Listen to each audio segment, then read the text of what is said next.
Bueno, entonces la idea del campo cristalino, retomando lo que vimos la clase de ayer, es que tomamos a un ion central y normalmente ese ion central tiene una configuración electrónica que termina en 3D, 4D o 5D.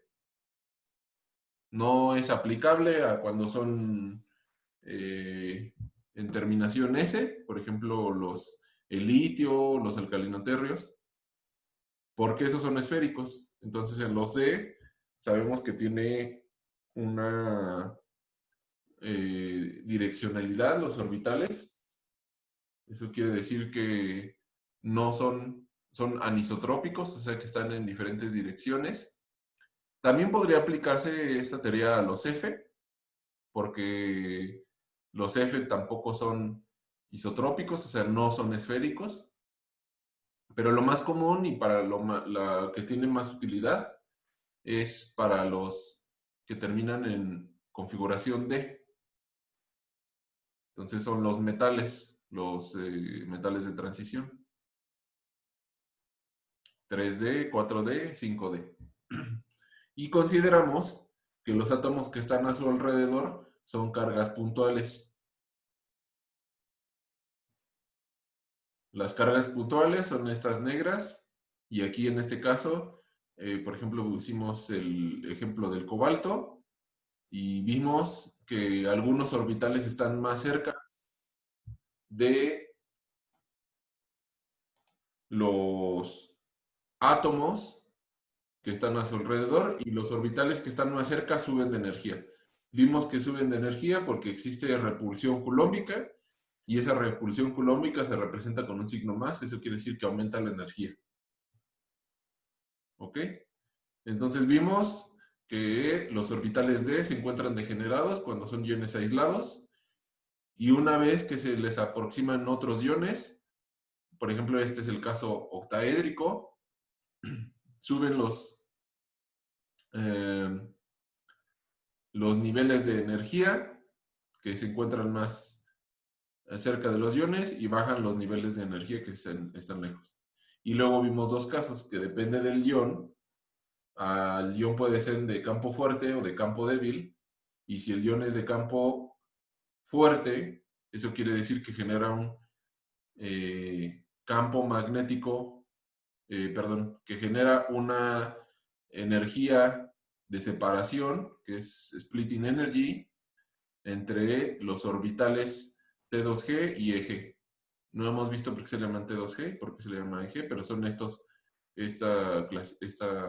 orbitales X cuadrada menos Y cuadrada. Y entonces si la energía es muy alta, eso quiere decir que los espines no pueden fácilmente subir y entonces se quedan todos abajo en los niveles de energía más bajos porque la energía que requieren para aparearse es menor que esta energía de splitting. Y también vimos el caso cuando la energía de splitting es muy baja y entonces los electrones alcanzan a tener estados energéticos en el x cuadrada de y cuadrada y de z cuadrada. Eso sucede porque esta energía de splitting es menor que la energía de apareamiento, o sea, es la energía de repulsión que existe en estos dos electrones, por ejemplo en el DXY, hay una repulsión y entonces esta repulsión es mayor que la energía de splitting o la energía de separación. Vimos que los valores de esa separación es 3 quintos y 2 quintos, con signo negativo, menos 2 quintos. ¿Ok? Espero que hasta ahí no haya dudas. Solamente vimos el caso octaédrico. Entonces, les comenté que esa energía de separación depende principalmente del ion que se le aproxima. Hay muchos tipos de iones y los vamos a clasificar, como dijimos, campo fuerte y campo débil. Entonces, hay un concepto, no voy a explicar tan a fondo eso, pero vamos a poner esta serie de iones. Bueno, vamos a empezar, voy a ponerle un título primero.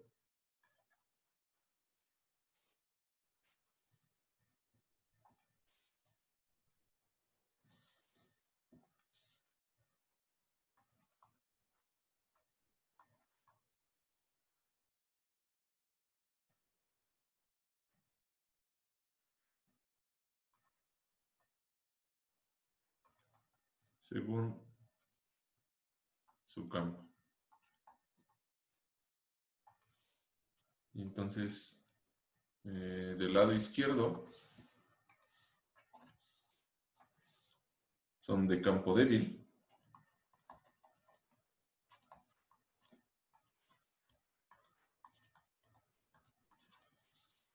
Y acá de este lado derecho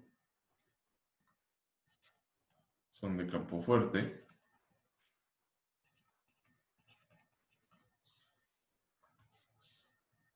Y van más o menos así.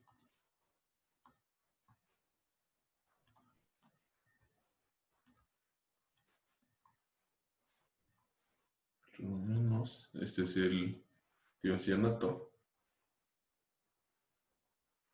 Es un ion.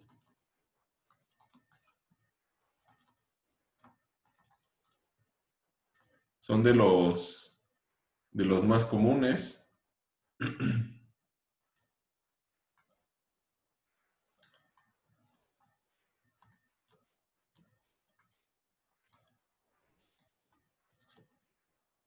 Como ligantes o como iones.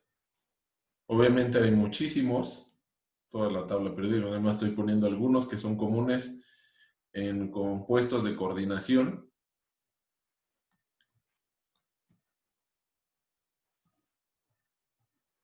Esta teoría aplica para compuestos de coordinación, compuestos inorgánicos y por supuesto compuestos en estado sólido. Entonces estoy poniendo de todos de compuestos de coordinación.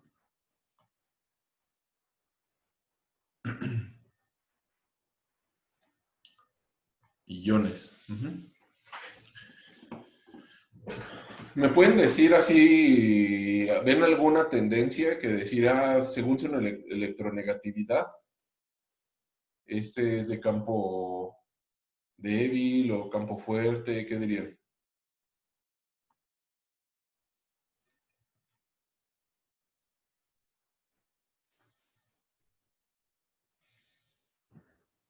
Que mientras más electronegativo, más va a tener una tendencia a estar en campo fuerte. Entre más electronegativo. A ver, ¿de cuál es el elemento más electronegativo? El flúor. El flúor. El flúor. Entonces, entre más electronegativo, ¿qué pasa? Es más de campo débil. Aumenta su campo, ¿no? Bueno, la magnitud del campo. A ver, entre estos tres, entre estos cuatro, Ujú.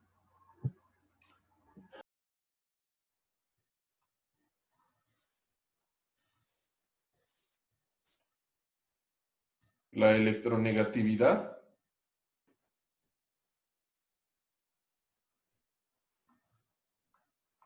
aumenta en esta dirección, ¿cierto? En la dirección de la flecha. ¿Sí? ¿Están de acuerdo? Sí. No están de acuerdo. Pero, ¿me pueden decir ustedes que el agua es más electronegativa que el flúor?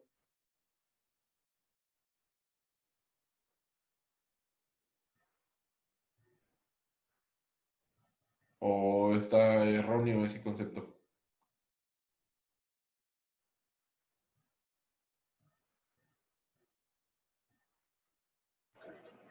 Es que falta todavía un concepto, ¿no, profe? Porque esos compuestos se utilizan para formar complejos, ¿no? Sí, Y cuando formas complejos se forma algo llamado efecto quelato, que es lo que se une metal, al ajá. metal de transición que queremos unir. Y como usted dijo que el flúor es más electronegativo que el agua, ahí nos falta el concepto de momento dipolar, ¿no? O sea, ese par de electrones libres que tiene, hacia dónde va dirigido y qué es lo que forma en el complejo. Bueno, a eso, más o menos, a eso iba. Lo que sucede es de que ya no nos podemos basar solamente en la electronegatividad, porque ya aquí influye el tamaño del ion, influye algo que se le llama dureza. La dureza quiere decir qué tan electronegativo y qué tan grande es o qué tan pequeño. Entre más pequeño y más electronegativo sea, se le llama que es más duro. Entonces ya existen muchas variables, no solamente es la electronegatividad. El EDTA, por ejemplo, es un ligante grande. Entonces, no nada más es la electronegatividad y conviene más revisar en este caso la tabla. Pero vamos a ver hoy cómo le podemos hacer experimentalmente para determinar cuál es la estructura electrónica que existe. Entonces, vamos a ver si es campo débil o campo fuerte de acuerdo a ciertos resultados experimentales que se pueden medir con cierta facilidad. Algunos simplemente hasta con verlo, ustedes pueden determinar. Bueno, sí, a lo mejor con verlo podría ser. Entonces, esto es un ejemplo de los iones que tienen campo débil y campo fuerte. No es tan simple basándose solamente que si tiene enlaces covalentes o que si tiene alta electronegatividad o etc. Pero sí tiene que ver un poco la electronegatividad. Pero en general esos que son muy electronegativos son de campo débil. Entonces, más o menos, así como a grandes rasgos, decimos que esta energía de separación se debe de la repulsión electrónica. Entonces, si ese ion que está ahí es capaz de aportar electrones, va a hacer que esa repulsión electrónica sea más grande, ¿cierto? Porque los electrones están más afuera. Si es muy electronegativo, es muy probable que sea de campo débil. Es algo así general, pero no es una cosa estricta, ¿ok? En esta situación. Ahora, vamos a regresar a los diagramas que hicimos la clase pasada, que son estos dos. Y entonces aquí podemos ver que la configuración electrónica de ambos es muy diferente. En caso de cuando es alto spin, es S igual a 2, y entonces tiene aquí spines desapareados. Si tiene spines desapareados y tiene S igual a 2, sabemos que S, ¿qué cosa es? ¿Qué significa S? ¿Alguien recuerda?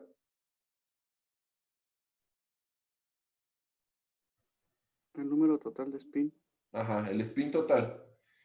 ¿Qué es el spin?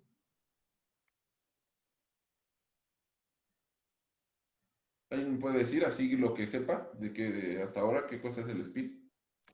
Es una propiedad intrínseca de la materia, como la masa o la carga eléctrica. Ajá, exacto, es una propiedad Es, intrínseca, pero esa es propiedad un, intrínseca, ¿qué es lo que tiene?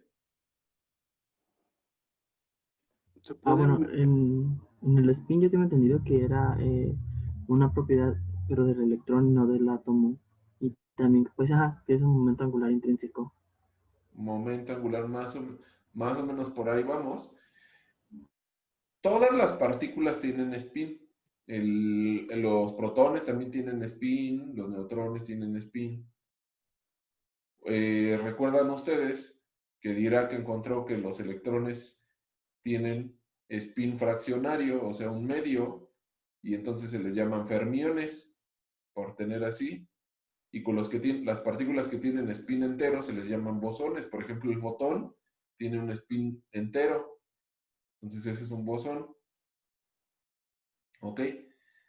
Entonces el spin es el momento magnético inherente, intrínseco de las partículas. Entonces no tiene, se le llama spin porque muchos años atrás pensaban que la partícula estaba girando en su propio eje, y saben ustedes que si una carga se mueve, genera un campo magnético. Vimos en algún ejemplo algo del motor y les expliqué que como se están moviendo las cargas eléctricas genera un campo magnético.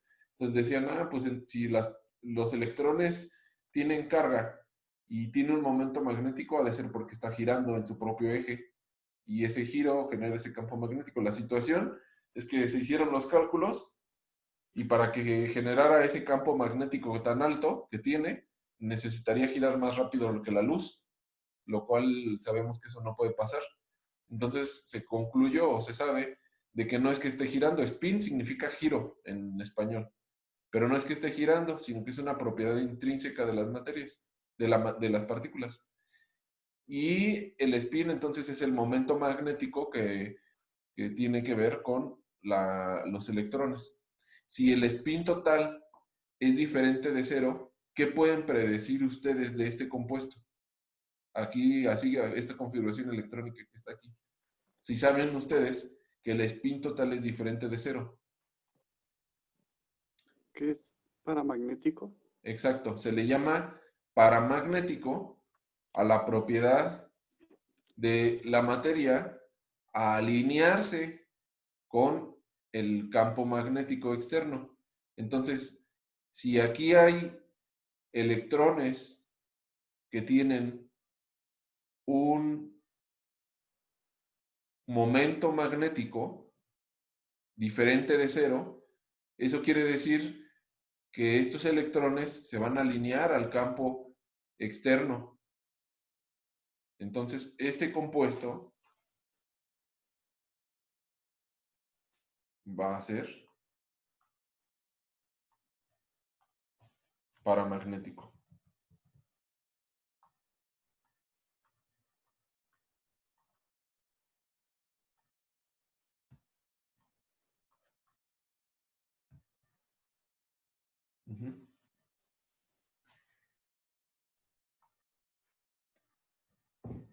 En su contraparte, siendo el mismo compuesto, pero asumiendo que el campo de separación, que es este delta 0, delta sub 0, es muy grande, y entonces el spin es bajo, se le llama bajo spin.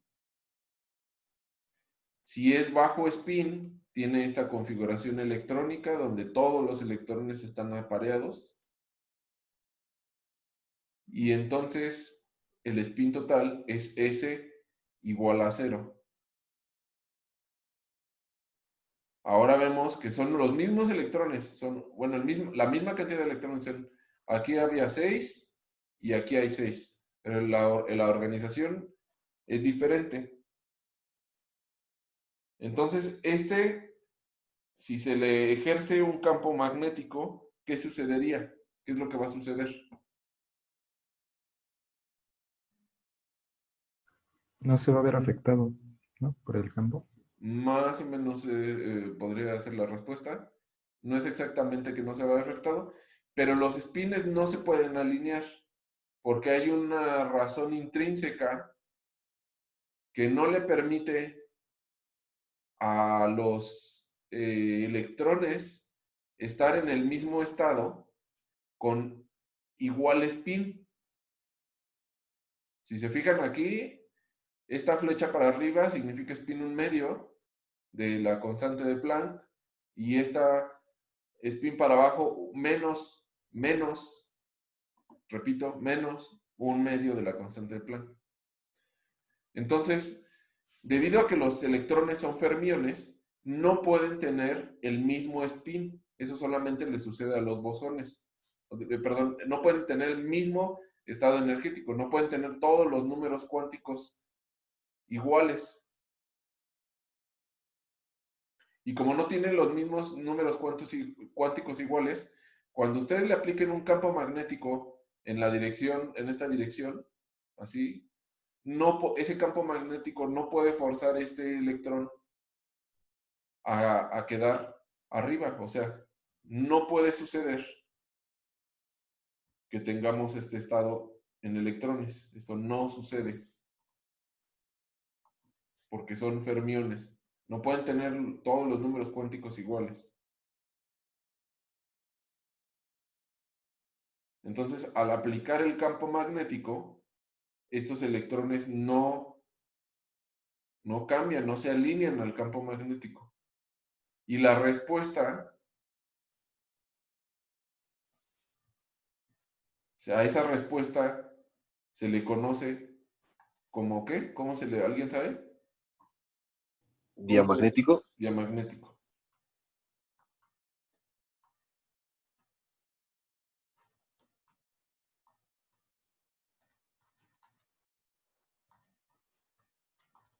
Creo que con ustedes no voy a ver nada de magnetismo, no recuerdo. Pero en situación, en algo más formal, diamagnético significa que la susceptibilidad magnética no es X, es la letra griega chi o chi en inglés, es menor a 0. Y paramagnético significa que chi es mayor a 0. O sea, quiere decir que en este caso, cuando es diamagnético, cuando ustedes apliquen un campo, van a recibir una respuesta en dirección contraria al campo que están aplicando. Eso significa diamagnético. O sea, chi o chi es menor a 0. Paramagnético significa que chi es mayor a 0. Chi es la susceptibilidad magnética.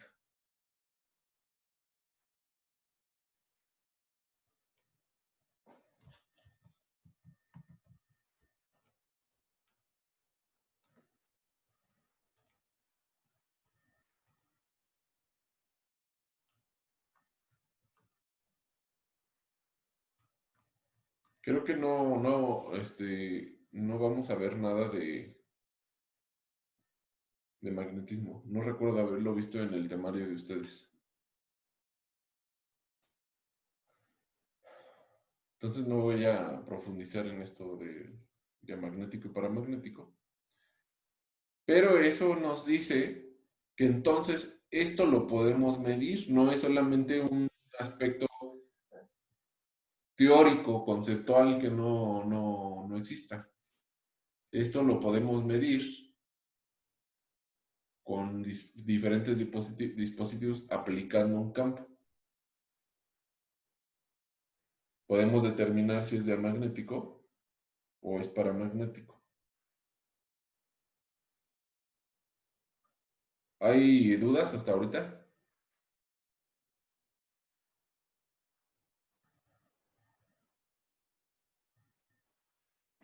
Eso va, bueno, es para entrar en lo que es paramagnético y diamagnético, hay una teoría, ¿no? Que, bueno, no, se sustenta de eso, ¿no? Ahora, déjame acordarme cómo se llama. Ajá, pero... La teoría de bandas, Ah, ¿no? no, eso lo vamos a ver, pero en sí, en la teoría de bandas no podemos distinguir, deja pienso si hay forma, pero puedes ver si es metálico, eso te va a decir que no es que tiene...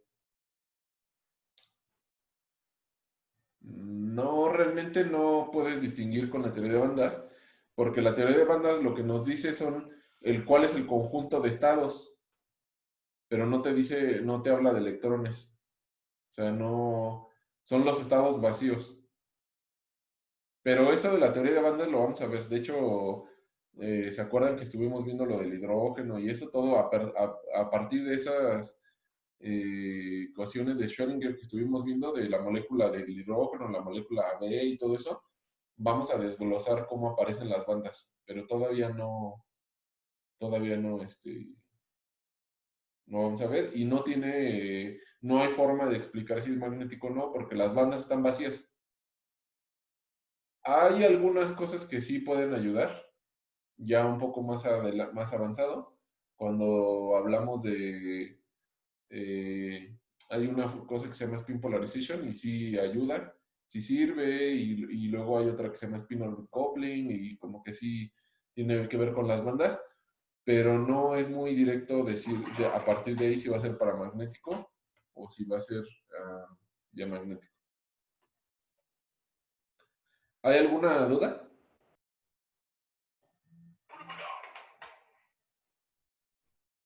Hasta ahorita nada, ¿todo bien? Profe, Sí. profe, ¿me podría explicar nuevamente cómo cuando el campo es débil, cómo se alinean los electrones con algún campo magnético externo o cuál es el mecanismo de por qué sería paramagnético?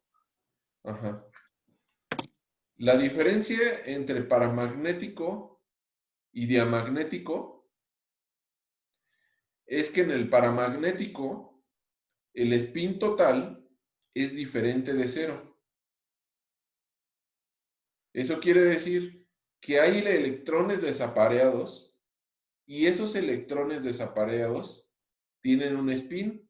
Quedamos que el spin lo que significa es el momento magnético intrínseco de los electrones.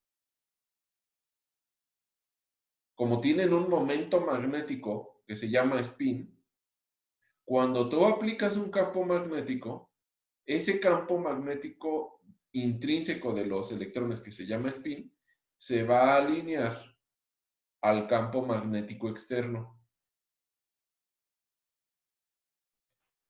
Eso quiere decir que la respuesta magnética de la susceptibilidad magnética es Chi mayor a 0. A eso se le conoce como paramagnético. Ah, ok, gracias, profe. Es que no recordaba que había dicho lo de que se alineaban los electrones. Gracias, profe. Sí. Ok, de nada. Bueno, a lo mejor les puedo escribir más Chi. De hecho, es igual a M, que es la magnetización entre el campo magnético. Entonces, M. Esto cuando la respuesta es lineal.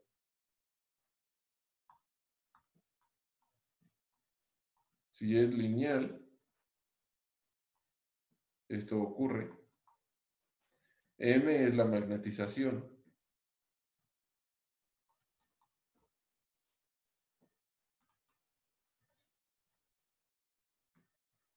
Y H es el campo.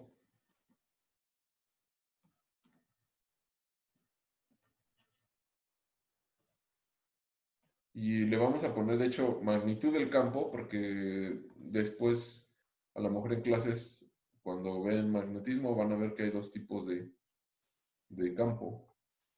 Bueno, hay B y H. Y bueno, ahorita les explico. Magnitud. Intensidad. Vamos a poner la intensidad, porque no es magnitud.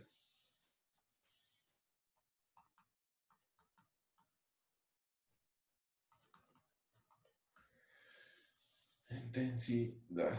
Bueno, resulta que hay dos campos magnéticos porque históricamente se conocía primero H y luego resulta que se dieron cuenta que lo intrínseco era B y entonces a los dos se les llama campo magnético. Pero ustedes deben estar atentos si se refiere a B o H y hay una forma de relacionar B y H. ¿Ok? Entonces esto es la susceptibilidad magnética. M es la magnetización y H es el campo magnético. No vamos a ahondar hoy en clases de magnetismo, pero nada más para que entiendan qué es lo que pasa cuando le aplican el campo. ¿Hasta ahorita hay alguna duda? Profe, yo tengo una última duda. Entonces, el ejemplo que ahorita nos puso del cobalto, que sería el ion, ¿quiere decir entonces que podemos tener un cobalto que sea paramagnético y un cobalto que sea diamagnético, o nada más fue para ejemplificar la diferencia entre eso? No, sí nos referimos a eso. Vamos a tener un cobalto que es paramagnético y un cobalto que es diamagnético. Pero todo depende del ligante. O sea, el ion que se aproxime puede provocar que el cobalto sea paramagnético o puede provocar que el cobalto sea diamagnético. Y lo mismo con todos los otros iones, según esta configuración electrónica. Aquí la del cobalto es algo muy específico, porque el conteo de electrones da exactamente en el punto en el que si es campo fuerte, o sea, se bajo spin, el resultado es que sea diamagnético. De hecho, hay un método, no recuerdo si está en el temario de ustedes, no sé si me toca explicárselos, pero hay métodos experimentales para determinar cuántos electrones son los que están desaparecidos. ¿Y cómo sabes cuántos electrones? Porque cada electrón tiene un spin, entonces puedes saber cuál es el momento magnético por átomo. De hecho, yo me dedico mucho a eso en mi investigación, a determinar la estructura electrónica por magnetismo. Es una rama importante del estado sólido. Pero no me acuerdo si vamos a ver cosas de magnetismo o no. Creo que no. Entonces la idea es esa. El cobalto 3 más puede ser paramagnético o puede ser diamagnético. Son propiedades totalmente diferentes. Ahora, vamos a regresar. ¿Qué compuesto es? Tiene amoníaco, NH3. ¿Ok? El amoníaco, de acuerdo a la serie que pintamos, ¿es de campo fuerte o de campo débil? Campo fuerte. Campo fuerte. Eso quiere decir que la magnitud de esta energía de separación es muy grande y entonces debe de ser de bajo spin. Entonces ustedes pueden predecir que el cobalto enlazado con el amoníaco, que es este compuesto, debe de ser de bajo spin y entonces debe de ser diamagnético. En algunas ocasiones, ya en el argot de magnetismo, se dice que es no magnético, se dice no es magnético. Cuando dices no es magnético, quiere decir que no es paramagnético, que es S igual a 0. Entonces dicen, pues entonces ese compuesto es no magnético. Lo que están tratando de decir es S igual a 0 y entonces es diamagnético.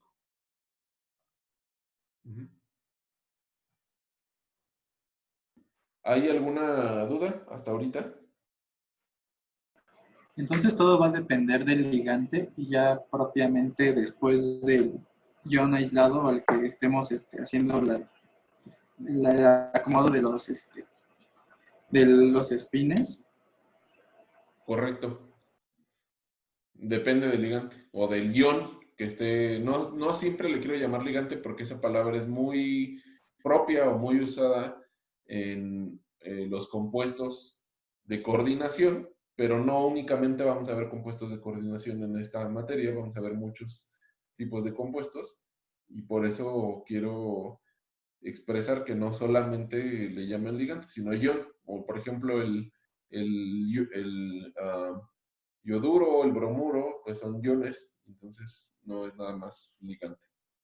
Pero es correcto. Esta separación del campo depende mucho, depende principalmente del ion que se le acerca.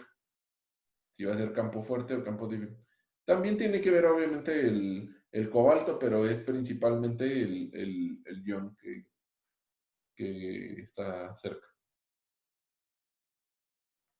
¿Dudas hasta aquí? Profe, Sí. ¿y hay como una medida para determinar cuándo la energía de separación es lo suficientemente grande para que sea diamagnético y cuándo no lo es para que sea paramagnético? Claro. Nosotros sabemos cuál es la energía que se requiere para que este electrón se encuentre en el mismo orbital. Esa se llama la energía de apareamiento. O sea, ¿cuánta energía se requiere para que un electrón esté junto con otro electrón en el mismo orbital? Y eso se debe a la repulsión culómbica.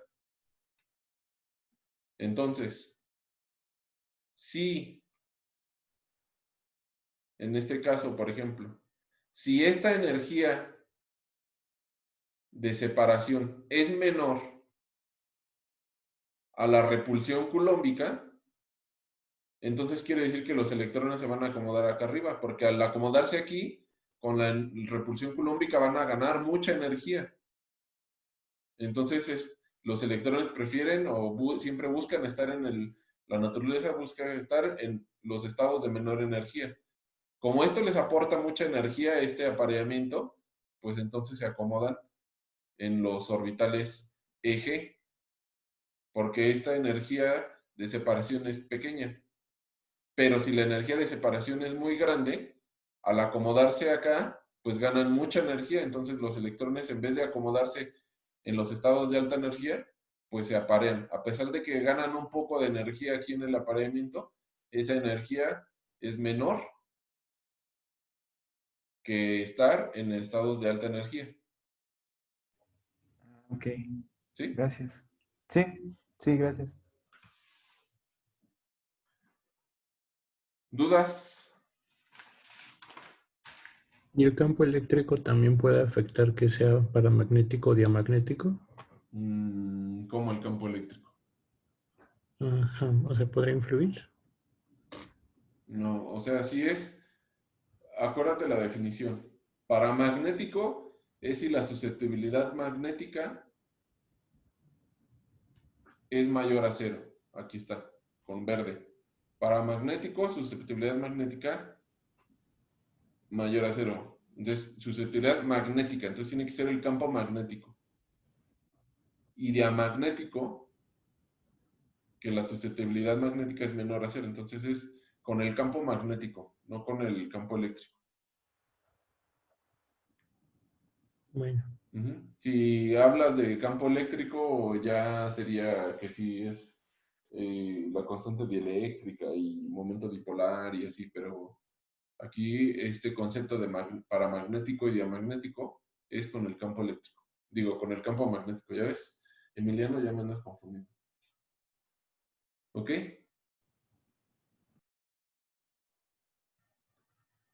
es que como van juntos, tengo duda. Perdón. Ok. ¿Alguna duda? No, profe.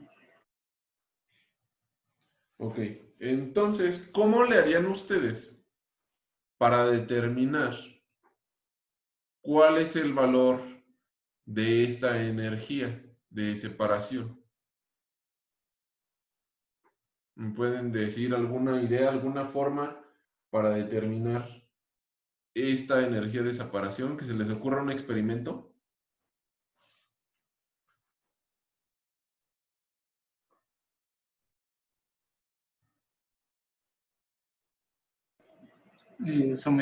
Bueno, vale. ¿Podría? Podemos, A ver, vamos uno por uno. ¿Me puede decir Juan Manuel?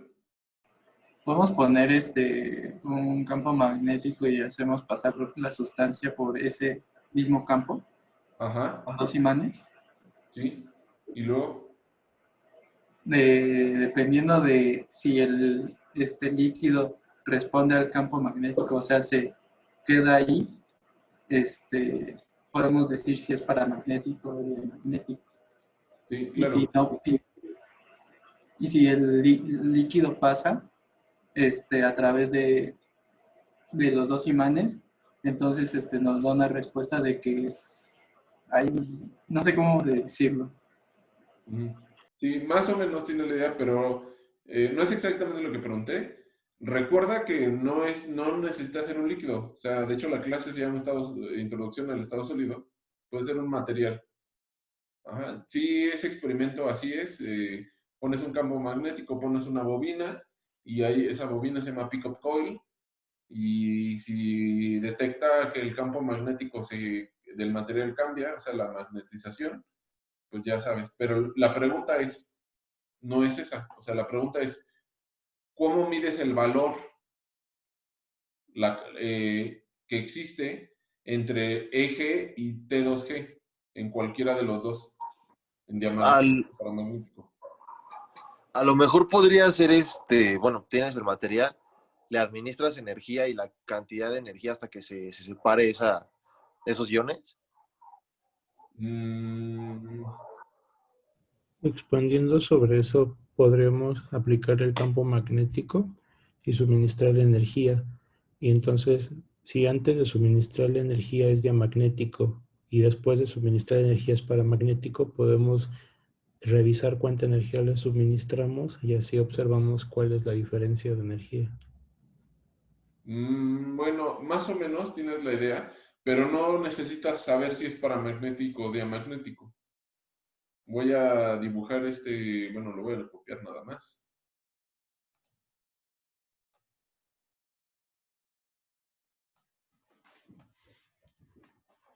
Mm,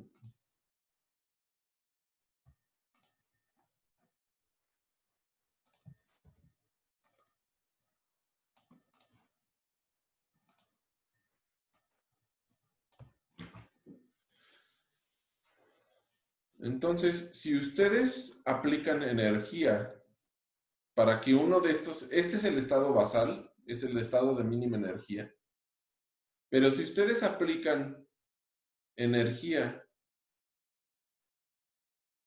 a uno de los electrones, pueden hacer que estos electrones pasen de un estado basal a un estado excitado. Ahí.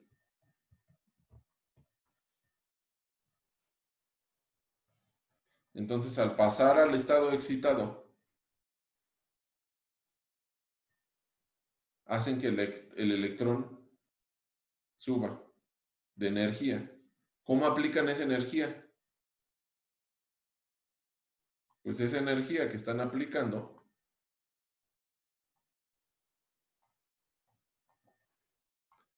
la energía es igual a la constante de Planck por la frecuencia h nu. ¿Recuerdan eso? ¿O no? Ahí la suministraría con fotones. Pues energía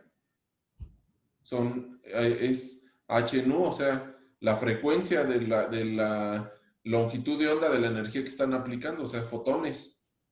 Pero los fotones tienen una frecuencia. Brother. ¿Sí? Y ahí, bueno, no sé si no tengo bien el concepto, pero los fotones tienen un campo magnético. En los fotones el spin es entero. Ah, Porque no sé si ese es igual a efecto. 1. Y recuerdas tú que en realidad los fotones lo puedes ver como una onda. Y recuerdas tú, a lo mejor viste en alguna clase, que tienen un campo eléctrico y tienen un campo magnético que es ortogonal. Entonces, los fotones tienen un campo eléctrico y un campo magnético. O sea, es una onda electromagnética, ¿recuerdas tú?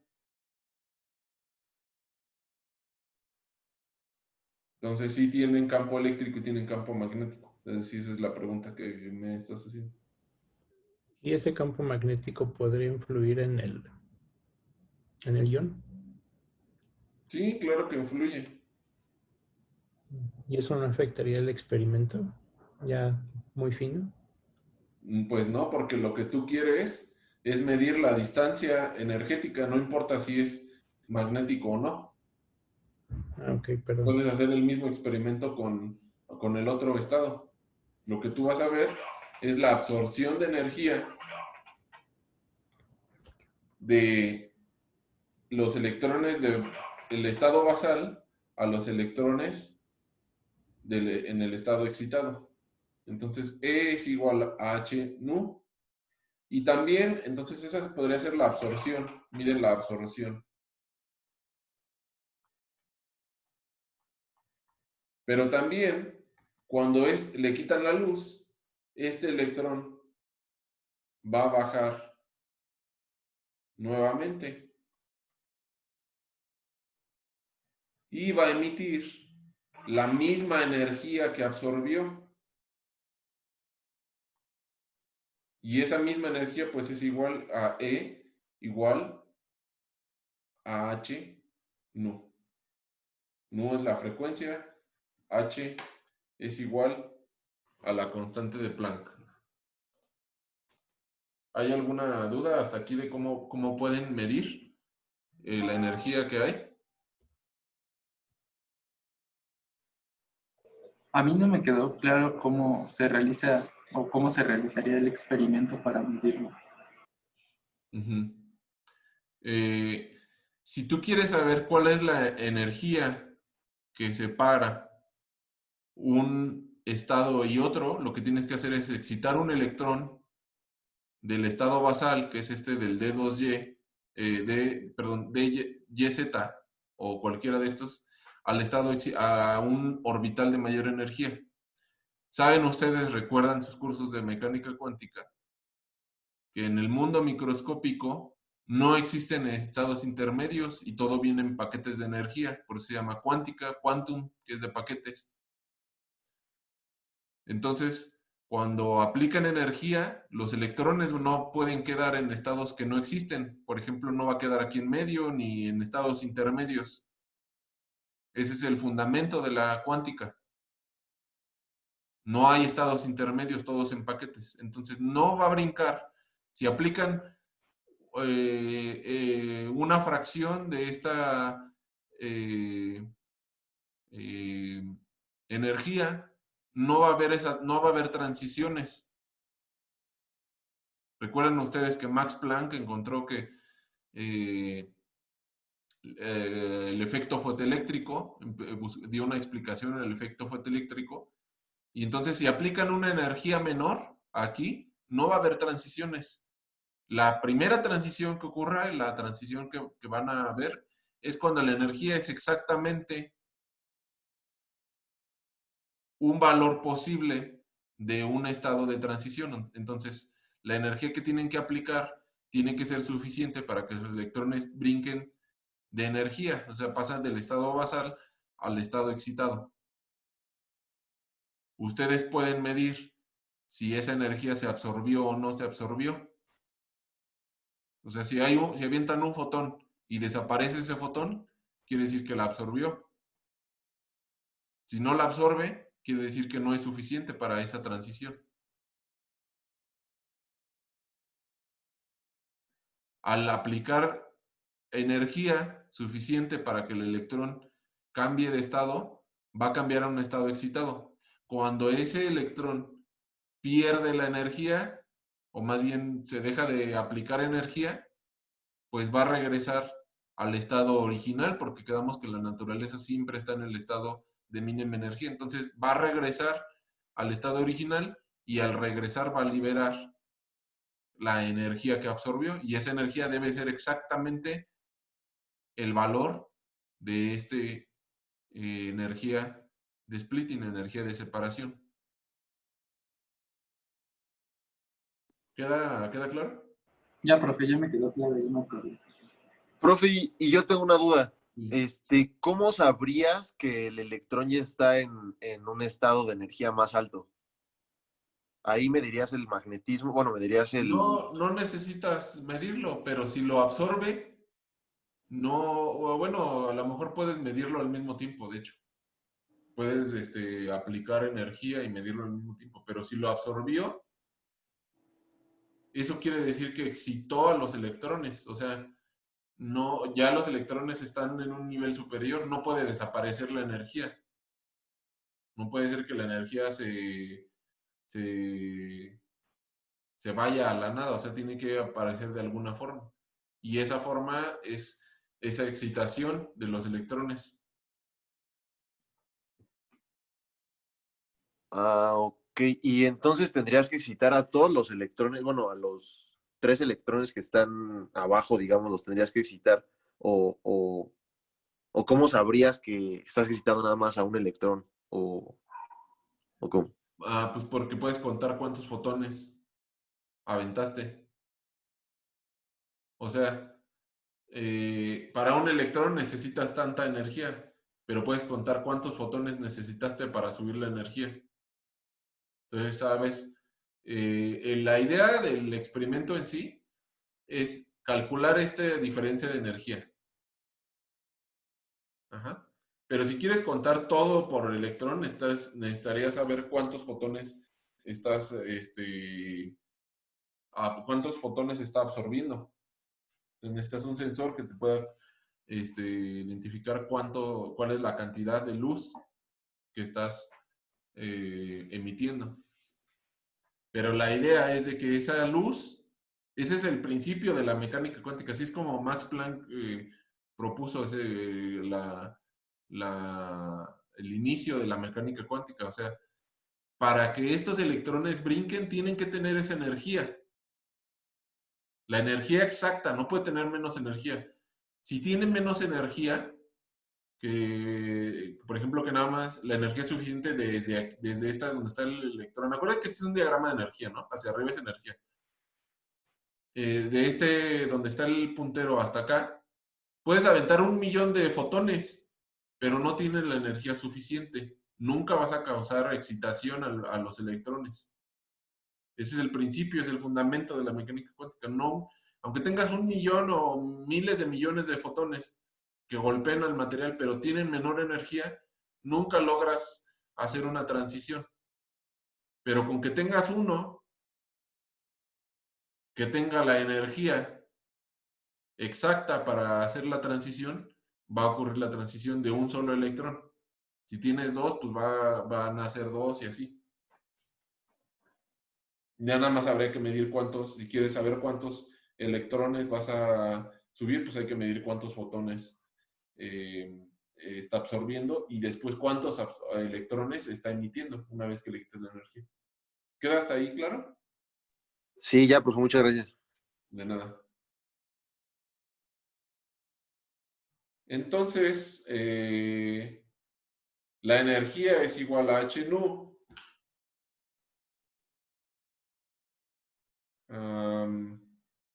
La velocidad de la luz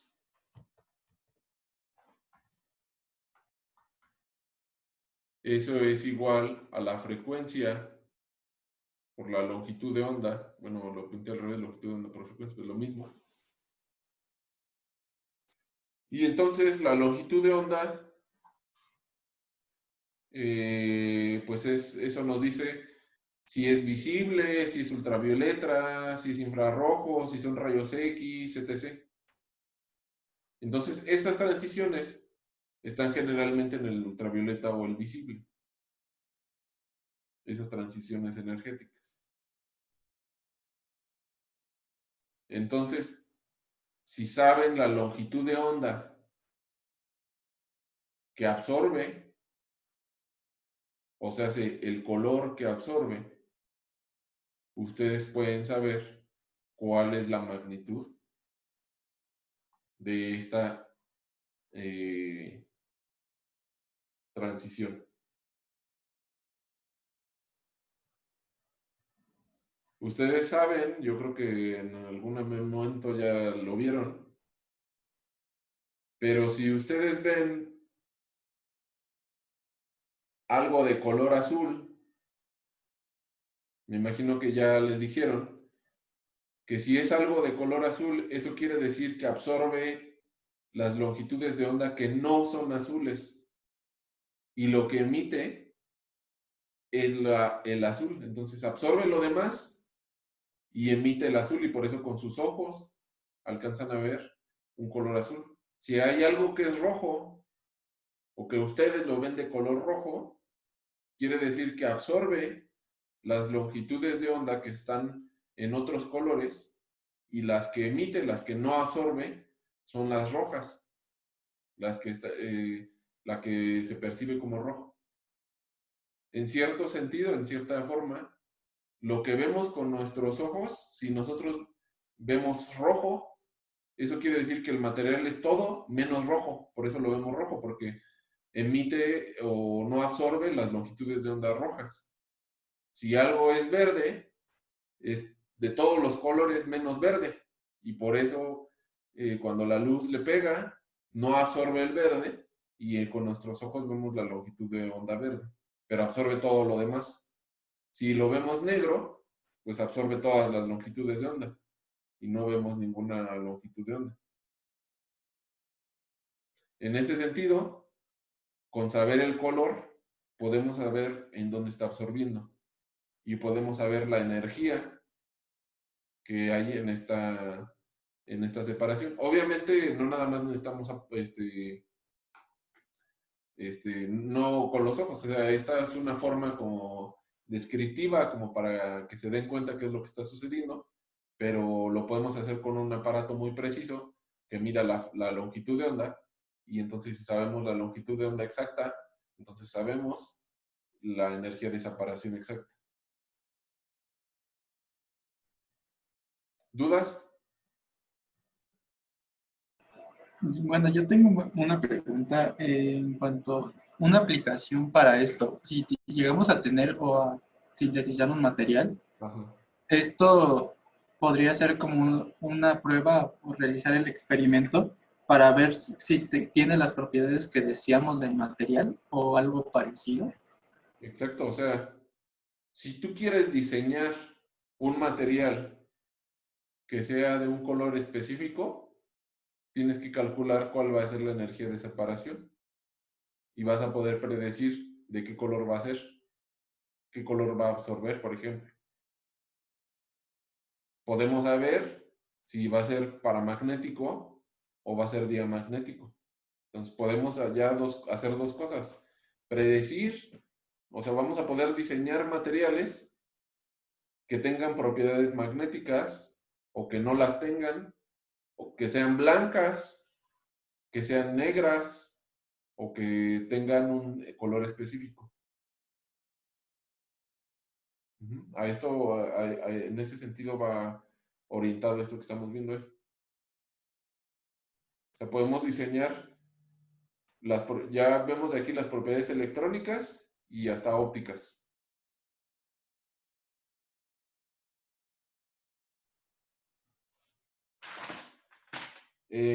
Ahora lo que vamos a ver es otro tipo de ambiente cristalino. Vimos anteriormente el octaédrico. Bueno, ¿hay dudas de lo que vimos? ¿De lo que estamos viendo?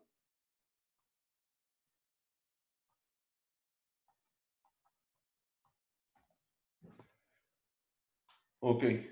Entonces, en el caso tetaédrico, voy a dibujar esto. No está un poco más difícil, hubiera buscado una figura ya hecha.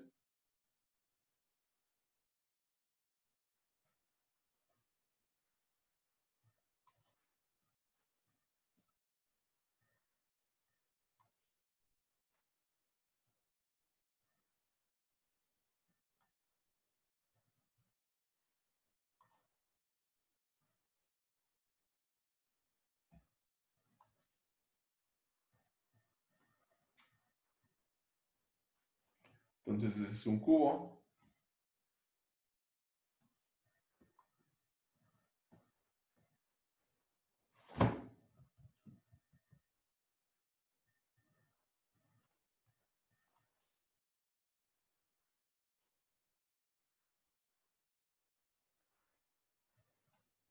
Ok.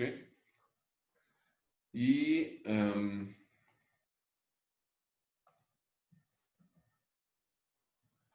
voy a dibujar en este punto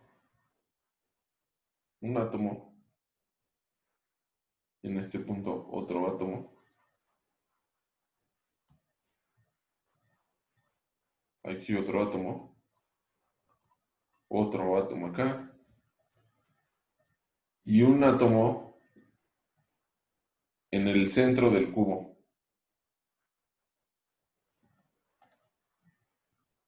Y bueno, los voy a unir ahora.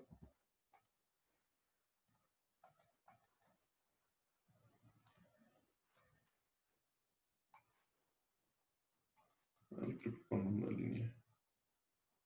Entonces, si los unimos,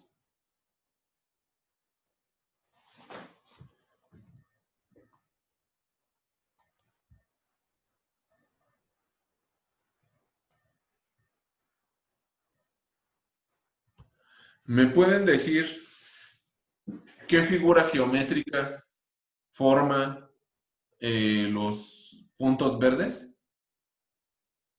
¿Se dan cuenta qué figura geométrica es?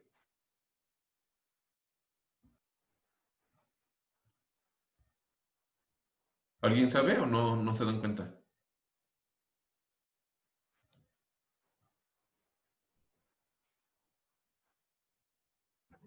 Una pirámide trigonal. Una pirámide trigonal. Ay, Piénsenle. ¿Un tetraedro? un tetraedro, perdón, cierto. Un tetraedro. Tiene 4 lados. ¿Ok? Entonces, dentro de un cubo pueden ustedes acomodar perfectamente un tetraedro. ¿Alguien no lo ve?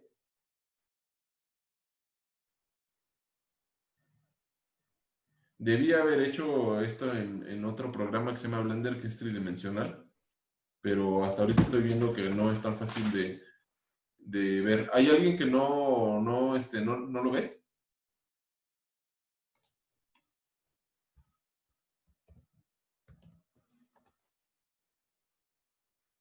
¿Todos lo ven? No, sí se ve. Sí se ve, profe. Ok, bien, entonces me ahorra un poco el trabajo. Lo iba a hacer ahorita rápido, pero me va a tardar un poco. Entonces, a lo mejor en el video o la siguiente clase, lo hago para la siguiente clase. Nada más para que quede la figura. Entonces, dentro del cubo queda un tetraedro. Ahora vamos a ponerle las coordenadas a este eje cartesiano. Y entonces hacia arriba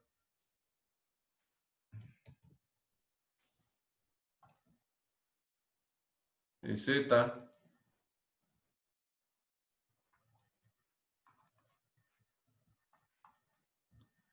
X y Y. Y entonces, considerando eso y tomando como eje central, vamos a desplazar el eje central al centro del plano, bueno, no del plano, del eje cartesiano. ¿Me podrían decir ustedes qué orbitales de, vamos a considerar nuevamente que tenemos DXY, DXZ, DYZ, dx cuadrada, y cuadrada, dz cuadrada? ¿Me podrían decir ustedes qué orbitales van a tener menor energía y qué orbitales van a tener mayor energía? A simple vista, yo creo que z cuadrada y x cuadrada menos y cuadrada tendrían menor energía. Y A ver, vamos a una por una. ¿Cuál tendría menor energía? z cuadrada, ¿Por qué? porque no estaría en contacto con los otros átomos o iones, ¿no? O sea, no No, estaría en contacto directo. ajá. Ahora vamos, a lo mejor aquí voy a hacer el plano cartesiano nuevamente.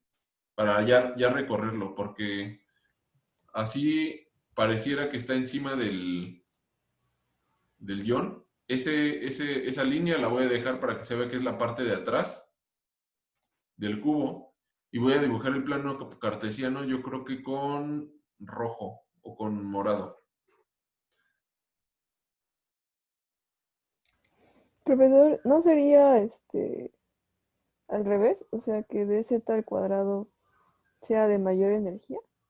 A ver, por eso lo quiero volver a dibujar, Margarita, para que quede claro.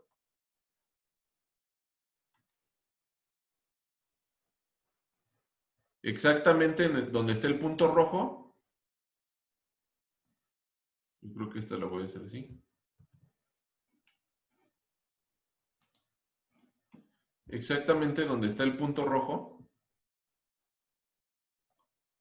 del centro está el eje Z. Ah, ya lo vi, ya lo vi. Exactamente del punto rojo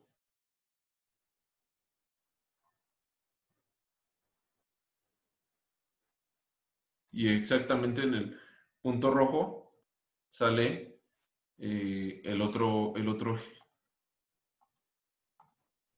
Entonces, aquí sería Z, aquí sería y aquí sería X.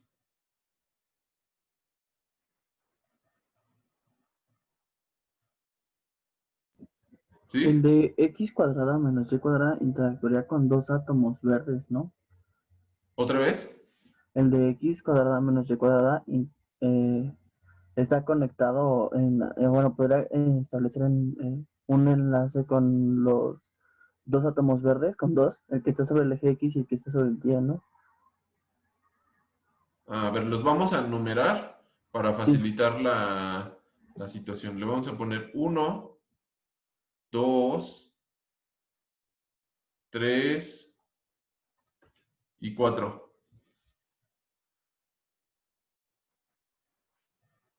¿Hasta ahí se ve o no se ve? X, ¿saben qué? Le vamos a parar. Me parece que no está siendo muy fácil, les está siendo muy fácil de verlo. Mejor voy a hacer el esquema en un programa tridimensional con sombras y todo y ya para que lo puedan ver, porque me parece que no les está siendo muy claro. ¿Les late? Entonces vamos a continuar la siguiente clase. Les voy a dejar un ejercicio. Entonces, lo pueden, les voy a dictar, lo pueden apuntar.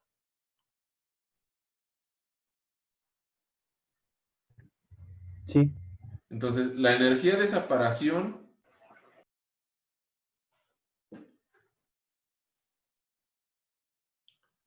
del compuesto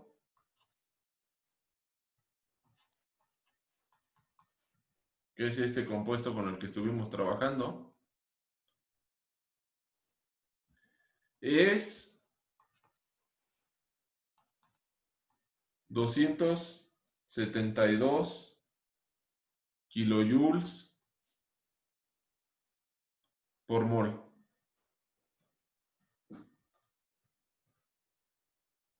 Calcule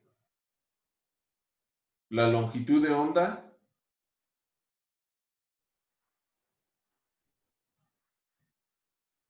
que absorberá.